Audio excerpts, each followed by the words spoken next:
control what we can control. We focus on us and what we're supposed to handle. Coach Sumlin doesn't go out there and play on Saturdays. That's up to us. We got to go out there and win. We've got to be better as players. We've got to take that upon us to go out there and win games, and that's all our main focus is right now, especially in the off season, is just finishing games. Do you think it affected recruiting at all? Kids hear that and they go. Personally, I don't think so. Not too much worried about that right now. Like I said, just focusing on the team that we're having right now and focusing on this upcoming season. What did it have to be in the last year? I guess y'all were the first playoff rankings and the top four, Yep. and then the way y'all ended. What kind of did happen down the stretch? Well, we battled some injuries, but everybody battles injuries, especially in the middle of the season. When you go through the SEC gauntlet, that's on us to stay healthy, doing the right things off the field in preparation and recovery to make sure that we're fielding all the guys that we need to be able to go out there and win. And like I said, that's on us.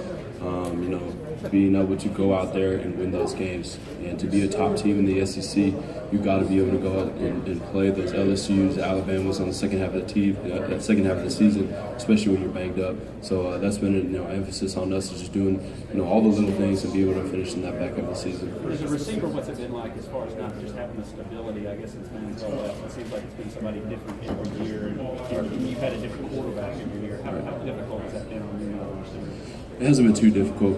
We've been able to set a standard. Once Coach Moorhead came in and took over the receiver group.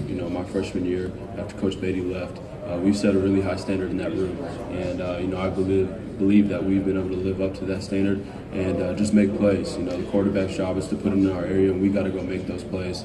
In the SEC, you're going to be making competitive catches, every down. We've got to make those 50-50 balls, and that's one of the things that we focus on. So, we just got to make sure we're staying on the timing wise, especially this summer and in fall camp going into the season. It's frustrating. As a competitor, those are the type of games you want to win, especially when you were in a position, or us as a team were in the position to be able to lead that game and have a chance to win. And then we had some mistakes, some small mistakes that had a big outcome on the game. So it just goes back to doing the little things right, late penalties, and it's frustrating, like I said, but it's something that you got to keep in your back of your mind and use as motivation. Christian, were you one of this? They expose it. For us, in our situation, we had them backed up. It was 3rd and 13. They were about to punt, and we were able to get to the quarterback, and then we get a penalty for hands in the face, and then now they get a first down and they go down and score, and they're in the lead again. So little things like that, they take advantage of. They don't make mistakes, and you can't make mistakes against them. So, you just have to go out there and make sure you're on point at all times. In the game, Matt Wilson had a couple of big hits. What do you remember most of those? As a return guy yourself, did those kind of stick with you?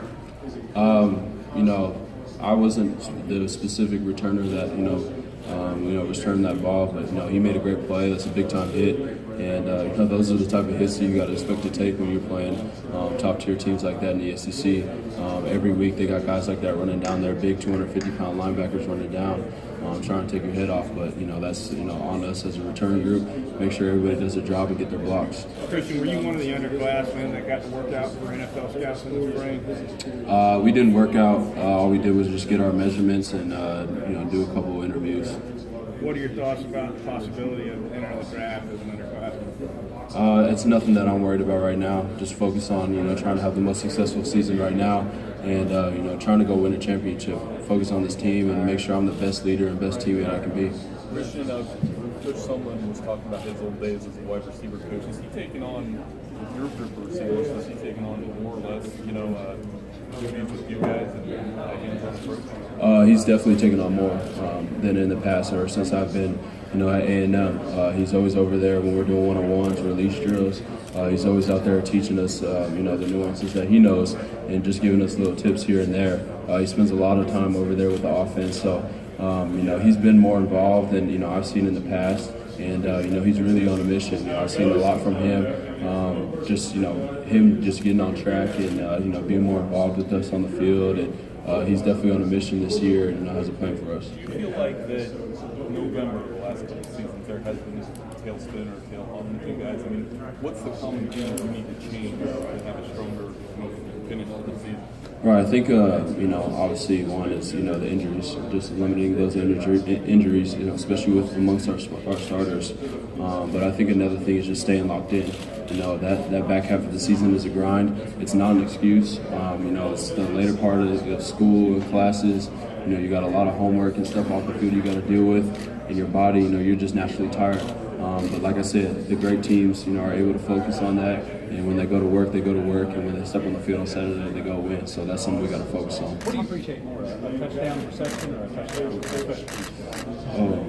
I probably appreciate punt return more, just because they don't happen as often, and I really respect the guys that go out there and block for me on punt return, and just all the guys that go on special teams in general. A lot of guys, they think of special teams, they think they don't have a big important role in the game, but special teams is the most important facet in the game, and those guys that go out there and block for me, they're the reason why I get in the end zone. So I appreciate that a lot. Do you ever say a highlight play in your time there?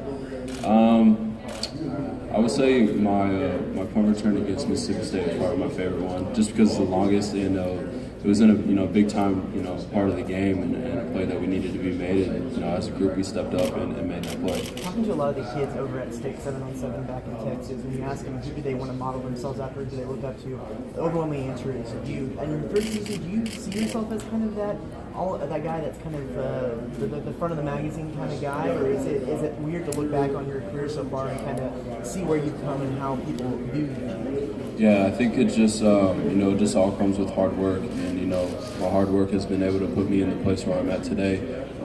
Being on the front of the magazine, spotlight, and all that, that's not something that I seek out. That's not why I do it. I do it just because, I want to be the best player, the best person that I can be. I want to be, a good example for, obviously, the young stars that are going up today, but more importantly, my teammates, and, show them the way, especially with the guys that are struggling maybe in a couple facets, to make sure to guide them and make sure that they're getting better every day. So I try to carry myself on and off the field to the best of my ability to represent the university and my family. When you were a recruit, who was the guy that you looked up to in the college ranks? Odell Beckham, Amari Cooper, just guys like that, the top receivers to come through the SEC. Especially when I decided early off in my high school career that I wanted to play in the SEC. Those were the two guys for sure that I watched every Saturday, and they're doing it now at a big time level in the NFL, and I hope I can be one of those guys. Christian, Coach Sumlin mentioned that your motto this year is no excuses. Just listening to you talk, it sounds like you're taking that to heart. How important is that to the next step for Texas A&M to not have any excuses? It's a big step, and no other team in the SEC uses those excuses. Alabama doesn't use those excuses. LSU, all the other top teams in our division don't use those excuses, and we shouldn't either. Every team goes through the same type of schedule, toughness-wise, and we all have to go out there on Saturday and win. And for us, it's just developing that mental toughness. And each week we talk about that. We have different pillars of key points that we try to hit. And toughness was our one this week. We just help build one another and make sure we're physically and mentally tough, especially going into the season. With the three of your teammates at wide receiver from last season moving